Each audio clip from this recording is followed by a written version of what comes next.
So hello everyone, welcome back to our channel माइका वही माँ का घर। तो वीडियो की शुरू करने से पहले मैं आपको एक चीज़ बताना चाहती हूँ कि यहाँ पे शादी और अडॉप्शन के लिए आप कॉल ना करें।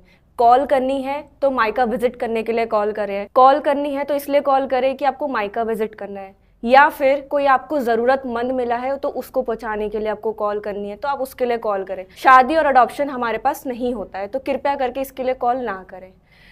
तो आज हमारे साथ एक महिला है जो अपनी कहानी बताना चाहती हैं आप लोगों को कि इनके साथ ऐसा क्या हुआ था कि उनको अपना घर, ससुराल, मायका किसी ने उनको साथ नहीं दिया और वो आज यहाँ आके मायका में हमारे पास रह रही हैं।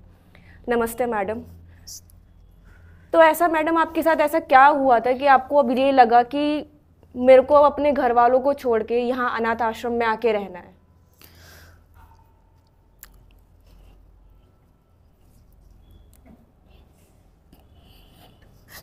मेरी शादी से पहले की बात है। पापा को डायबिटीज़ थी तो पापा ने कहा कि इसकी शादी जल्दी करनी होगी वरना मुझे कुछ हो गया तो फिर कौन है इसका मेरे बाद।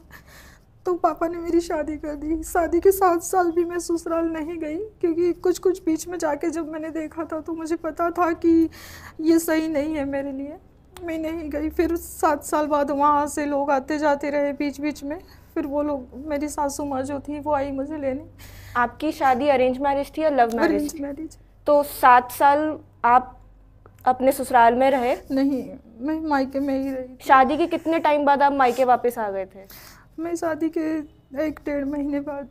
तो ऐसा क्या हो गया था कि आपको लगा कि आपने 1-1.5 महीने बाद ही अपना ससुराल छोड़ दिया? मैं शुरू में ससुराल गई थी दी, तो वहाँ पे सभी लोग एक समान थे। एक प्रकार से मैं झेल नहीं पा रही थी कि जो भी वहाँ फैमिली मेम्बर्स में जेंट्स लोग थे सभी ड्रिंक करते थे। बहुत गंदी हरकतें थी उनकी, झगड़ा करना, ड्रिंक करना, बहुओं को गालियाँ देना, मारपीट करना, इस टाइप का वहाँ पे था। 4 जेठ मुझसे बड़े थे।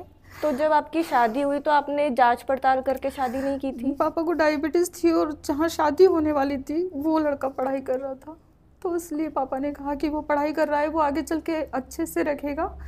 लेकिन धीरे धीरे फिर उन्हें भी वही आदतें पड़ी। अपने भाइयों को देख के वह भी ड्रिंक करना सीखे और जुआ वगैरह खेलना, गलत लोगों की संगत करके फिर धीरे धीरे उनके ऊपर केस दायर होने लगे। इस प्रकार से उनके 18 केस पटनगर में हो चुके हैं और अब वो वहाँ से जिला बदर है, वो वहाँ नहीं है। और मुझे बहुत परेशानी होती है कि वो कमाते नहीं हैं। मेरी बेटी का मेरा कुछ ख्याल नहीं, मुझे बीमारियाँ भी है।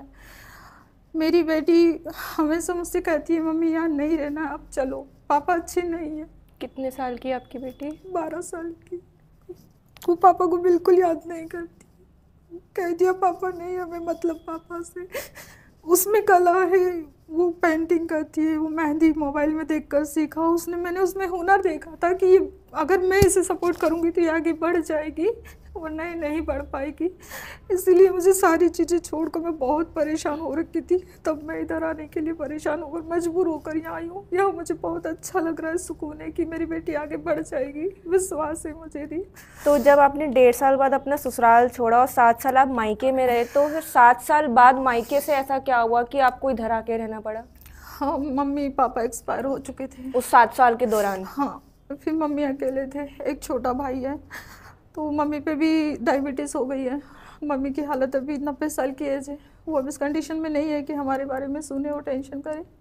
तो इसीलिए मम्मी ने, भैया ने, हम लोगों ने बात की तो मम्मी ने कहा कि चले जाओ, सुधर जाएंगे वो लोग। तब मैं ससुराल आई। आज से करीब 15-16 साल पहले मैं आ चुकी थी ससुराल में। फिर मैंने वहीं पर रहना तय किया कि मैं चाहे जो भी होगा मैं रहूँगी। मेरी गुड़िया हुई, मेरे जाने के 1-1.5 साल बाद बेटी हुई। तो मैं जैसे जैसे देख रही थी वो नीच तक हरकतें उसकी बढ़ चुकी थी। घर में मेरी बेटी होने के बाद भी मुझे ऐसा लग रहा था कि मेरी बेटी भी सेफ़ नहीं है और मैं भी सेफ़ नहीं। मैं कुछ खुल के नहीं बताना चाहती, बस जो रीज़न था वो सिर्फ मेरी बेटी के लिए मुझे बहुत बुरा लग रहा था।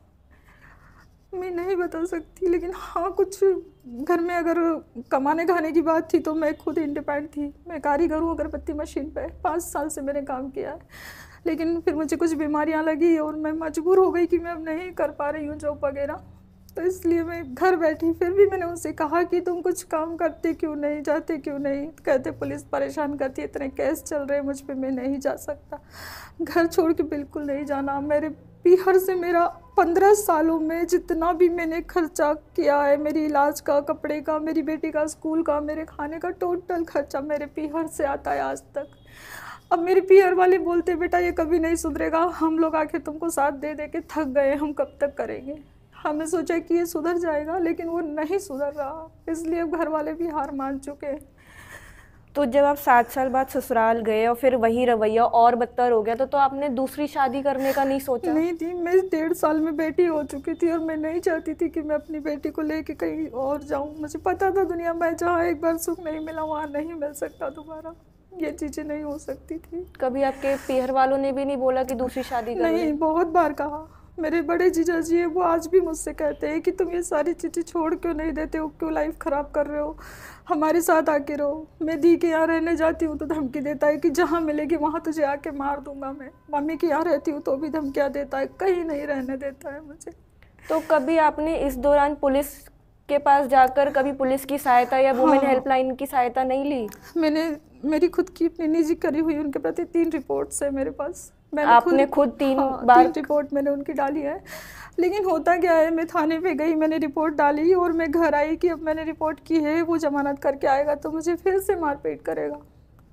मैं घर आई, मैं अपना बैग पैक कर रही थी, इतने में वो पीछे से घर आ गया। पुलिस वालों ने भी मदद नहीं की, मतलब पकड़ के ले गए और उसी दिन तुरंत छोड़ दिया। फिर मैं वापस गई, मैंने पूछा आपने कैसे छोड़ दिया बिना जमानत के? तो बोलते तुम्हारा फैमिली मैटर है, कोई मर्डर थोड़ी करके आया है तो हम उसे अंदर रखेंगे, यहाँ खिलाएंगे बिठा के, ऐसे बोल के पुलिस वालों ने मुझे वहाँ से भगा दिया। और नहीं सुना तो मुझे भरोसा नहीं है कि सिस्टम भी इसके लिए है कि महिलाओं की सुरक्षा हो सके वास्तव में। ड्रग्स में वो पकड़ा गया, उस पर डिफेंस चल रही है, 25 आर्म सेट चल रही है, एक हाफ मर्डर चल रहा है। इन सारी चीज़ों के बाद मैंने उसके साथ 15 साल निकाले कि नहीं कभी संभल जाएगा ये व्यक्ति। हर दिन मेरी बेटी रूम में आने से भी डरती है, जब वो अंदर रहता है तो रूम में नहीं जाती है। कई बार मुझे ऐसा लगता है कि मैं अपनी बेटी को जहर दे दूँ, मैं खुद भी खा लूँ, नहीं कर पाई मैं। तो मुझे उसका चेहरा आंखों के सामने आता है कि बहुत छोटी है, इसे कैसे ही जहर दूंगी मैं। इस तरीके से मुझे कई बार हुआ भी है। यहाँ आने से पहले मैं काफ़ी दिन से मोबाइल पे ढूंढ रही थी यूट्यूब पे कि कुछ ऐसा आश्रम मिल जाए जहाँ मेरी बेटी सुरक्षित रह सके। अचानक से बस मायका का वीडियो आया और मुझे तसल्ली हुई कि शायद हम जी सकते, उम्मीद है अभी। तो आप कितने टाइम से मतलब ऐसी जगह सर्च कर रहे थे? मैं 2 साल से वॉच कर रही थी। तब मेरे पास फ़ोन भी नहीं रहने देता है, फ़ोन मेरे पास रहता है तो छीन लेता है। मुझे किसी प्रकार का वो नहीं है, उसका सपोर्ट बिल्कुल नहीं है। खाना खुद मैं उसे ला के खिलाती हूँ तभी खा पाता है। मेरे घर से टिफ़िन आते, किराना आता है, पैसे आते, सब कुछ मेरे पीहर से आता है। मतलब शादी नाम तमाशा बन के रह गया ज़िंदगी में। मेरे पीहर से सारा कुछ किया उन्होंने, लेकिन इसने कभी कुछ नहीं किया हमारे लिए। अब जैसे आप इधर रह रहे हो, आपके पति अब अकेले आए थिंक, हाँ, तो फिर अब आपके पीछे से उनको खाना पिलाना कौन कर रहा होगा? नहीं, वो वहाँ नहीं है। जब मैं निकली हूँ तब वो वहाँ से निकल गए हैं। अच्छा। वो भी लापता है वहाँ से, और मुझे नहीं जानना उनके बारे में कि वो कहाँ है। मैं प्रे करती हूँ भगवान से कि मैं दोबारा उनसे कभी ना मिलूँ, बस बहुत डर लगता है। तो जब आप मायका आए तो आपको कैसा लगा? जी, यहाँ के मुझे उम्मीद जगी है, मैं खुश हूँ। मेरी बेटी को देखते हुए भी मुझे लगता है कि वो बहुत खुश है यहाँ पे। आप अपनी बेटी के साथ आए हैं? जी, उससे मैं कहती हूँ बेटा घर चलना है, मना कर देती मम्मी नहीं जाना है। वो यहाँ खुश है, वो आगे बढ़ रही है, वो हर चीज़ में खुश है यहाँ पे, और मुझे उसको देखकर बहुत खुश हूँ। बस उसकी खुशी ही मेरी खुशी है दी। मैं चाहती हूँ कि वो आगे बढ़े, वो पढ़ाई करे और ऐसे झंझट से वो दूर रहे। जो मेरे साथ हुआ है वो मेरी बेटी के साथ ना हो। तो जब आप इधर आए थे तो क्या आपसे किसी भी प्रकार का पैसा लिया गया था रखने के लिए? नहीं, मुझसे कोई पैसा नहीं लिया गया यहाँ पे। सब कुछ आपको फ्री ऑफ कॉस्ट मिल रहा है? जी हाँ, घर जैसी सुविधाएं हैं थी, इसीलिए मैं इतने दिन रह रही हूँ और मुझे बहुत अच्छा लग रहा है। सब कुछ सेफ्टी सब कुछ अच्छा है, सेफ्टी है यहाँ पे। हम लोग अच्छे से रह रहे, कोई दिक्कत नहीं है। मेरी बीमारी का इलाज भी हो रहा है, तो मुझे बहुत खुशी है कि मुझे अब किसी को फ़ोन करके परेशान नहीं करना पड़ रहा है कि मम्मी तुम करो, भैया तुम करो, या दी तुम करो। मैं किसी को कॉल नहीं कर रही हूँ। घर वाले भी शांत है कि चलो ठीक है, तुम ठीक हो? मैं हाँ ठीक हूँ, तो बोलते ठीक रहो, कोई दिक्कत नहीं है। मैं यहाँ बहुत खुश हूँ थी, सच में कोई दिक्कत नहीं है यहाँ पे। अविनाश भैया से कोई बात हुई है आपकी? बस एक बार कॉल किया था हॉस्पिटल से भैया को। भैया ने अच्छे से ट्रीट किया, मुझे अच्छे से बात किया। लगता है मुझे कि सच में कोई अगर है दुनिया में हम जैसों के लिए तो बस मायका है, और तो कोई जगह नहीं है थी। तो आप लोग देख सकते हैं, मतलब इन्होंने 3 बार पुलिस के पास जाके घरेलू हिंसा की रिपोर्ट भी लिखवाई, मगर हमारा सिस्टम इतना नालायक है, इतना वीक है कि उसी टाइम बंदे को छोड़ दिया और ये कह दिया कि ये तो घरेलू मैटर है आपका, ये कोई मर्डर थोड़ी ना करके आया है। हमारा डोमेस्टिक वायलेंस एक्ट क्यों बना है? ये इन्हीं लेडीज़ के लिए बना है ना। आज अगर पुलिस ही हमारा साथ नहीं दे रही तो ऐसी महिलाएं कहाँ जाएंगी? क्या आपके माइंड में कभी आया उन 15 सालों में कि मैं जहर खा के मर जाऊँ या अपनी बेटी को भी जहर खा के मार दूँ? कई बार, 2 बार मैं फांसी भी लगा चुकी हूँ। फांसी भी लगा ली थी मैंने। मेरी दी और ये लोग मुझे हॉस्पिटल लेके गए थे। जब उन्हें पता चला कि फांसी लगा ली, मुझे नहीं पता मैं कैसे बची। हाँ, पर मैं 2 बार फांसी लगा चुकी हूँ।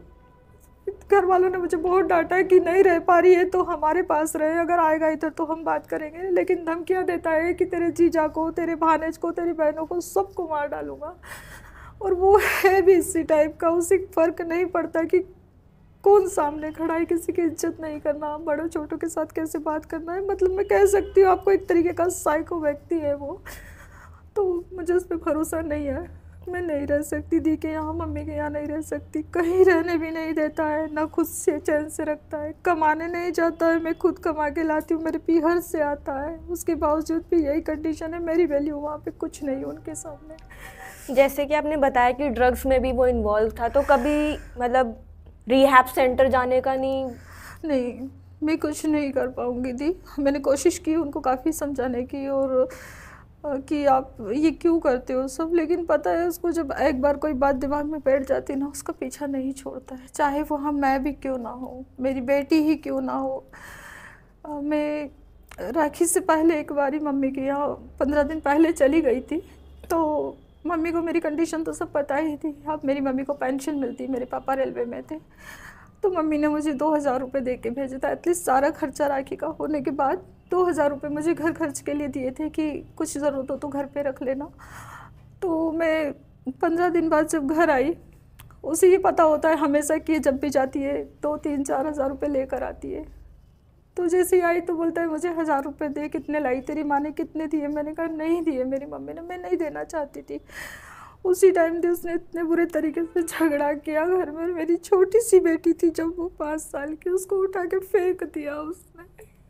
वो बहुत रोई थी सिर्फ 1000 रुपये के लिए। फिर मैंने उसे पूरे पैसे निकाल के दिए। उसने मुझे भी मारा, बेटी को भी मारा।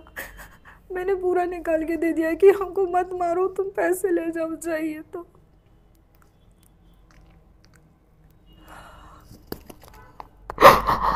मतलब मुझे समझ नहीं आता हमारी पुलिस, हमारा कोर्ट क्या करता है। फिर लोग कहते हैं कि इसने तो सुसाइड कर लिया, गलती इसी की होगी। अरे भाई, तुम्हारे पास वो आके पुलिस रिपोर्ट लिखवा रही है और तुम उसके आदमी को सेम डे छोड़ रहे हो।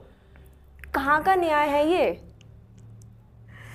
हमारी जो कोर्ट है या हमारा जो सिस्टम है, हम जैसे लोगों के लिए, इन जैसे लोगों के लिए ही लॉ बनाती है और आप उस लॉ का मिसयूज़ कर रहे हैं। वही जो लॉ एग्जीक्यूट करना जानते हैं, मतलब पुलिस ही लॉ का सही से इस्तेमाल ही नहीं कर रही है। तुम्हारा तो घर का मैटर है, मर्डर थोड़ी ना करके आया है। हद है यार। आज अगर वो दोनों ये मर जाते तो किसी को कोई फ़र्क नहीं पड़ता। 15 दिन का शौक होता, 16वें दिन सब वही वापस से ऐसी। और खुदा ना खास्ता ऐसा होता है कि ये बच जाती और उनकी बेटी मर जाती या बेटी जिंदा रह जाती और ये मर जाती, तो दोनों की तो ज़िंदगी ख़राब थी।